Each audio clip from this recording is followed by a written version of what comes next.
Assalamualaikum warahmatullahi wabarakatuh. Ad-dunya kulluha mata, wa khairu mata'ud dunya al-mar'atu salihah. Dunia seluruhnya adalah perhiasan, dan sebaik-baiknya perhiasan adalah istri yang soleha. Inilah istri yang soleha. Episode ke-36. Sambil melajukan kendaraan mewahnya dengan lumayan kencang, Andre kembali mengingat semua perkataan Aisyah padanya. Perkataan yang selalu menohok hatinya, hingga membuatnya terdiam tidak berkutik. Andre tampak kesal. Dia merasa kalah oleh seorang wanita yang awalnya dia pikir norak dan ketinggalan zaman. Namun siapa sangka, ternyata dia salah. Wanita yang dia pikir tidak ada apa-apanya itu justru seorang wanita yang cerdas, lugas dan berani yang semua perkataannya menunjukkan kualitas dirinya sebagai seorang wanita yang sudah pasti berpendidikan tinggi. Bukan hanya itu saja, dia juga salah akan penampilannya. Di balik penampilannya yang sangat tertutup, bahkan hingga wajahnya pun dia tutupi. Awalnya dia sangka wanita itu biasa saja. Ternyata tersimpan kecantikan alami yang mempesona. Iya, walaupun sudah berusaha menyangkalnya, namun dirinya tetap mengakui jika ternyata istrinya Alfian itu cantik. Bahkan bagi dirinya yang setiap hari dikelilingi wanita-wanita cantik. Andre tetap merasa jika kecantikan Aisyah dan wanita-wanita yang dikenalnya sungguh berbeda. Ada satu kelebihan yang membuat kecantikan Aisyah bisa menghipnotis siapa saja yang melihatnya.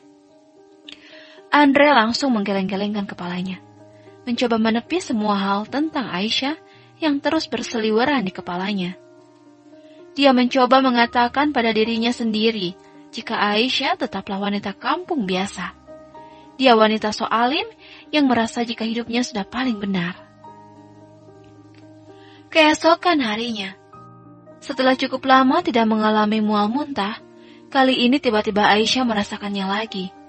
Semenjak tadi pagi dia terus saja merasa mual hingga membuatnya bolak-balik ke dalam kamar mandi. Ibu yang mengetahui hal itu terlihat sedikit cemas. Akhirnya dia menelpon Alfian walaupun Aisyah sudah melarangnya. Tentu saja Alfian dibuat panik. Dia merasa cemas dan khawatir akan keadaan Aisyah. "Aku baik-baik saja, sudah agak mendingan." Aisyah berusaha menenangkan suaminya. Mereka berbicara lewat sambungan video call. "Aku akan telepon Anita. Akan aku minta dia datang ke sana untuk melihat keadaanmu." Alfian terlihat sangat cemas melihat wajah istrinya yang tampak pucat di layar ponselnya. "Tidak usah, jangan mengganggunya. Jika ditelepon, dia pasti akan segera datang, meninggalkan semua pasiennya yang lebih membutuhkannya." "Baiklah kalau begitu. Tapi benar, kamu sudah merasa enakan?" "Iya." Aisyah mengangguk sambil melihat wajah suami yang sudah dirindukannya. Mereka lanjut berbicara, mumpung Alfian masih ada waktu sebelum menghadiri acara seminar hari terakhir itu dimulai. "Akhirnya besok aku akan pulang," ucap Alfian terlihat senang. Aisyah hanya tersenyum. "Aku sudah sangat merindukanmu. Kamu tahu, ini seminggu terlama dalam hidupku." "Oh ya? Apa kamu tidak percaya?" Aisyah menggelengkan kepalanya sambil menahan tawa, menggoda suaminya. "Kenapa kamu tidak percaya?" "Karena di sana pasti banyak wanita cantik." Alfian tersenyum. "Iya sayang, di sini memang banyak wanita cantik, tapi tak satu pun yang aku lirik," jawab Alfian serius. Aisyah tersenyum senang. "Kamu tahu sayang, di antara ujian terberat laki-laki adalah menahan godaan wanita cantik di luar rumah. Hanya laki-laki yang dirahmati Allah yang sanggup menundukkan pandangannya. Aku tahu dan yakin jika suamiku akan seperti itu. Aku yakin kamu suami yang setia, suami yang mampu menjaga dirinya ketika aku tidak ada, yang mampu menjaga namaku, membela namaku, dan selalu mengistimewakan hadirku, walau kita tidak sedang bersama." "Terima kasih sudah percaya padaku." Ibu memberikan susu hangat untuk menantunya. Terima kasih Ibu, tapi sekarang aku sudah baik-baik saja. Ibu dan Ayah tidak perlu cemas. Ibu dan Ayah terlihat lega. Nak, bersabarlah. Ibu juga seperti ini dulu, ketika mengandung suamimu. Bahkan sampai saat ini ibu masih ingat bagaimana rasanya merasakan mual dan muntah sepertimu tadi. Iya Ibu, insya Allah aku akan bersabar menjalani dan melewati semua proses kehamilanku. Karena aku tahu pahala dan ganjaran yang diberikan Allah bagi setiap ibu hamil dan melahirkan. Selain Allah juga mengangkat derajat kita, Allah juga menghapus dosa-dosa kita jika kita bersabar menjalaninya. Ibu langsung tersenyum. Itu benar, Nak. Semua rasa payah, susah dan sakit selama hamil dan melahirkan tidaklah sia-sia, karena Allah membayarnya dengan pahala yang teramat besar.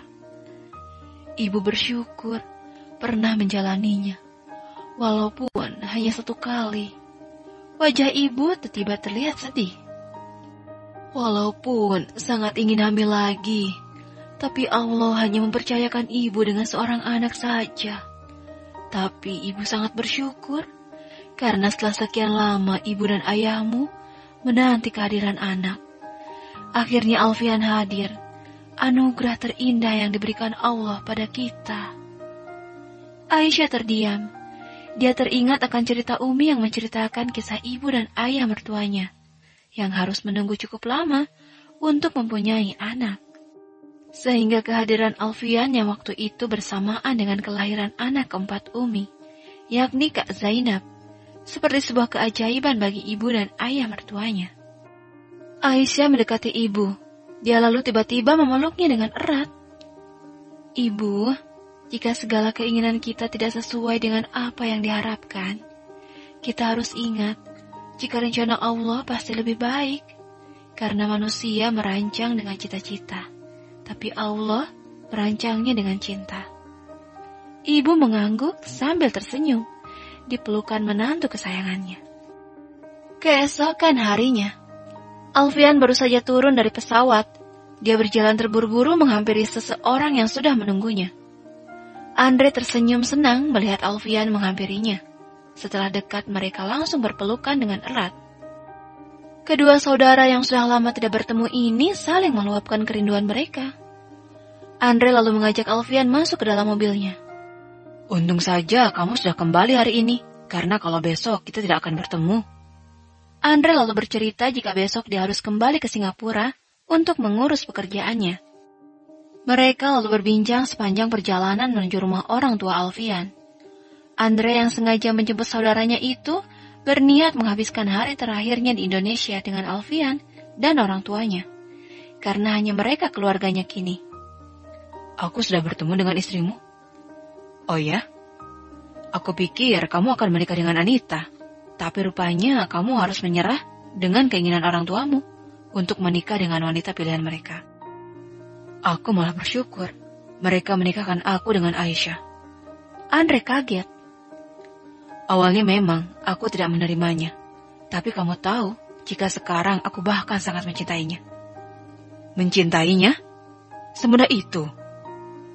Siapapun akan langsung menyukainya jika sudah mengenalnya lebih dekat. Alfian tersenyum sendiri mengingat semua hal yang membuatnya menyukai Aisyah. Andre akhirnya yakin jika Alfian memang mencintai Aisyah, terlihat dari wajahnya sekarang yang berseri-seri mengingat istrinya. Alfian telah sampai di rumah. Dia disambut oleh kedua orang tua dan istrinya. Setelah menyalami ayah dan ibu, Aisyah menghampirinya dan mencium tangannya. Alfian yang sangat ingin memeluk istrinya mencoba menahan diri, karena ada orang tuanya dan juga Andre di sana. Ibu dibantu oleh Aisyah kemudian menyiapkan makan siang untuk mereka. Setelah itu mereka semua makan siang bersama, kecuali Aisyah, yang rupanya masih sedikit merasa mual hingga tidak berselera untuk makan. Dia hanya duduk di samping suaminya untuk menemaninya. Diam-diam Andre memperhatikan bagaimana sikap Alfian yang memperlakukan istrinya dengan baik. Dari tatapan matanya dia bahkan kini sangat yakin jika Alfian bukan sekedar mencintainya saja, tapi sangat-sangat mencintai istrinya. Hal itu sedikit membuatnya muak. Dia heran dengan laki-laki yang bisa mencintai satu orang wanita saja. Jadi, kapan kamu akan menikah? Tanya Alfian melihat Andre ketika mereka bercengkrama berdua setelah selesai makan. Andre hanya tersenyum. Pernikahan, aku belum memikirkannya, atau mungkin lebih tepatnya aku tidak memikirkannya. Kenapa? Kamu sudah mapan, usia juga sudah cukup, karirmu juga sedang bagus. Menikahlah. Hidupmu pasti akan menjadi lebih sempurna. Memang, dibandingkan kamu, aku nyatanya lebih sukses dan mapan. Karirmu hanya jalan di tempat.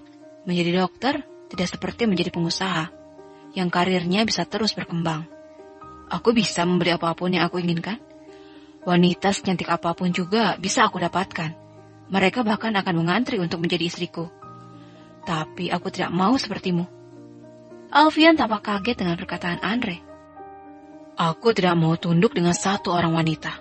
Lagi pula jika tanpa menikah, aku bisa bahagia. Kenapa aku harus menikah? Tanpa menikah, aku bisa bergonta-ganti wanita setiap hari, sesuai keinginanku. Andre tertawa, melihat Alfian yang tampak tak percaya dengan apa yang didengarnya. Suamiku. Aisyah yang rupanya tak sengaja mendengar perkataan Andre menghampiri keduanya, sambil membawa nampan berisi minuman di tangannya. Tidak mengapa jika ada orang yang merendahkanmu.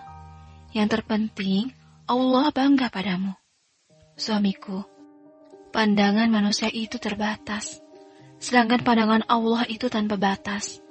Untuk apa disukai banyak manusia, tapi ternyata Allah murka? Aisyah melihat suaminya lembut, sambil tersenyum, sembari menyimpan nampan di atas meja. Aisyah lalu melirik Andre sekilas. Seandainya Anda tahu jika kita akan mati di atas kebiasaan yang kita lakukan, takutlah jika usia Anda berhenti di atas maksiat yang sedang Anda nikmati.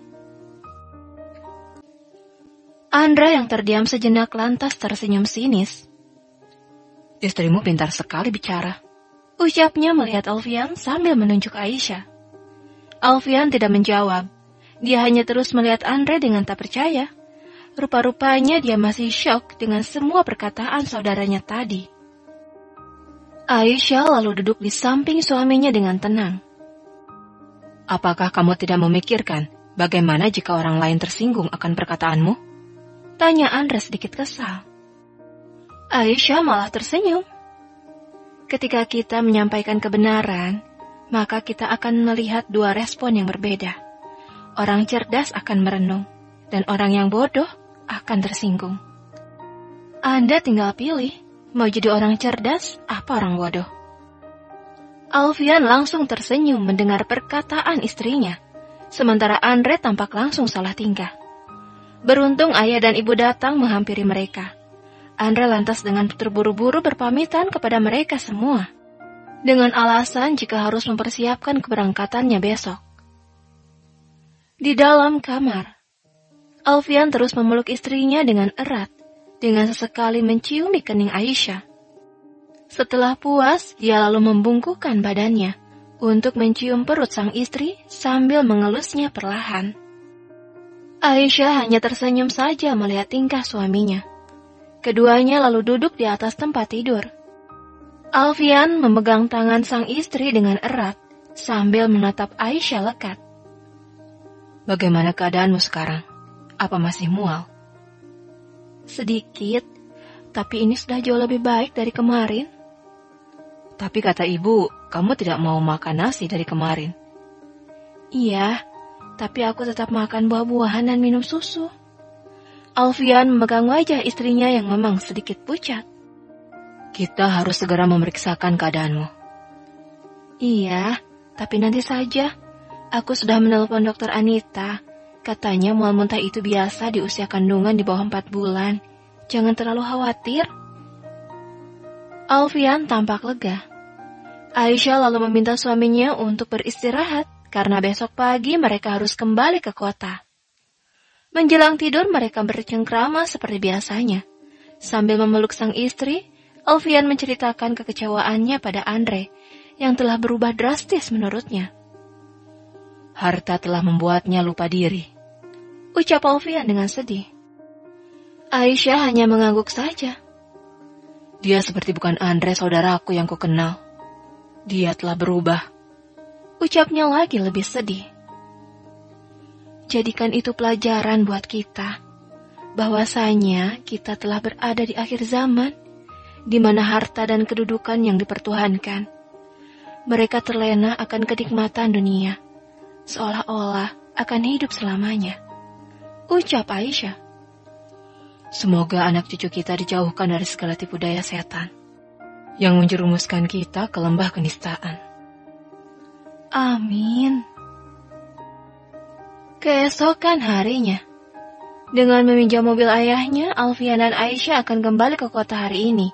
Tentu saja, ibu dan ayah melepas kepergian anak dan menantunya dengan berat hati. Apalagi mengingat kesehatan Aisyah yang masih belum sehat, semakin membuat mereka khawatir. Ingat nak, jika selesai bekerja, sebaiknya cepat kembali pulang ke rumah. Kasihan istrimu sendirian. Iya ibu, jawab Alfian sambil memeluk ibunya. Mereka lalu berpamitan pada ayah. Jaga istrimu baik-baik, nasihat ayah pada putranya. Setelah itu mereka mampir sejenak ke pondok untuk berpamitan pada Umi dan yang lainnya. Tak bisa berlama-lama, mereka kemudian segera berangkat kembali ke kota. Hampir separuh perjalanan mereka lewati dengan sambil bercengkrama. Namun kemudian mereka dibuat terheran-heran dengan kondisi jalanan yang tiba-tiba macet. Hingga akhirnya mereka tahu jika telah terjadi kecelakaan yang membuat perjalanan mereka terhambat. Benar saja, rupanya baru saja terjadi kecelakaan beruntun. Mereka lalu melihat banyak korban yang belum dievakuasi masih bergeletakan di jalan. Naluri kedokteran Alfian membuatnya merasa harus turun dan membantu para korban yang terluka. Apalagi ketika istrinya juga memintanya untuk berhenti dan membantu mereka. Alfian segera meminggirkan kendaraannya. Dia lalu turun sementara Aisyah memilih untuk menunggu saja di dalam mobil. Alfian segera membantu para korban. Untungnya kebanyakan dari mereka hanya tinggal yang mengalami luka ringan saja. Dia segera mengobati mereka ala kadarnya dengan obat-obatan yang ada di dalam kotak obat miliknya. Sementara itu, Aisyah yang merasa kepanasan di dalam mobil memilih untuk keluar dan melihat kondisi pasca kecelakaan yang masih kalang kabut itu. Di tengah suasana yang masih ramai, dia lalu berjalan melihat keadaan sekitar sambil mencari suaminya. Namun kemudian langkahnya terhenti ketika melihat sesuatu yang membuatnya kaget. Aisyah menghampiri seseorang yang dikenalnya.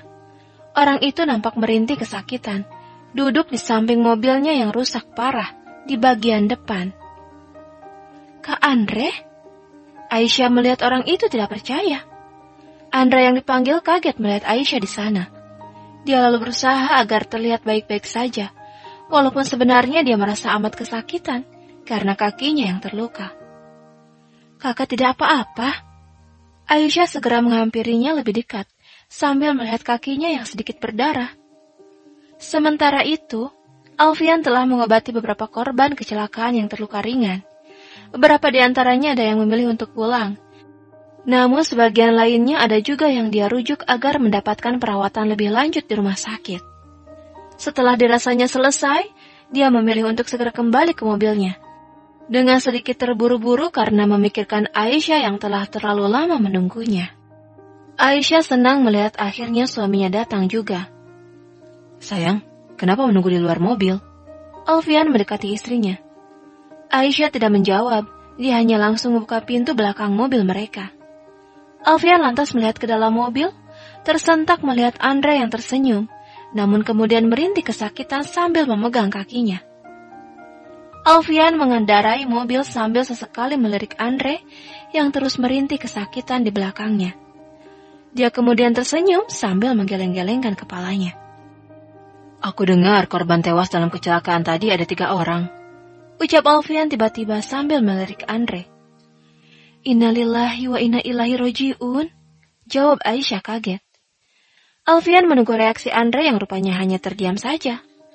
Alfian lalu melirik kaki Andre yang sedikit mengeluarkan darah. Sepertinya kakimu patah. Hah? Andre sangat kaget. Iya, patah. Kalau patah harus diamputasi. Apa? Andre semakin kaget. Amputasi? Ucapnya lagi. Alfian mengangguk dengan serius. Andre tampak langsung frustasi. Dia lalu menangis sambil memohon pada Alfian untuk membantunya mengobati kakinya agar bisa sembuh dan tidak diamputasi. Aku tahu, kamu dokter yang handal. Tolong aku. Bagaimanapun caranya sembuhkan kakiku. Usahakan agar kakiku tidak diamputasi. Andre merengek. Alfian tidak menjawab. Dia kembali fokus untuk menyetir sambil teringat akan perkataan Andre kemarin yang merendahkan profesinya sebagai dokter. Namun kini Allah segera membalikkan situasi. Andre memohon padanya untuk disembuhkan. Sementara Aisyah yang tahu jika suaminya hanya bercanda, hanya tersenyum saja. Aku akan bayar berapapun, asal kamu buat kakiku seperti semula, dan jangan diamputasi. Andre menangis terisak. Setidaknya diamputasi lebih baik, daripada menjadi korban tewas dalam kecelakaan tadi. Ucap Alfian. Bersyukurlah, karena uangmu masih bisa menyembuhkan kakimu. Karena jika kematian yang datang padamu tadi, baik itu seluruh hartamu atau seisi dunia sekalipun, tidak akan mampu memundurkan ajalmu, walaupun sedetik saja. Ucap Alfian lagi. Andre termenung. Bila kesombongan yang selalu bersemayam dalam hati, maka Allah berikan teguran. Bersyukurlah lagi karena Allah masih memberikan tegurannya. Itu tandanya Allah masih memberikan waktu kita untuk bertaubat dan memperbaiki diri. Ucap Aisyah menambahi. Bersambung.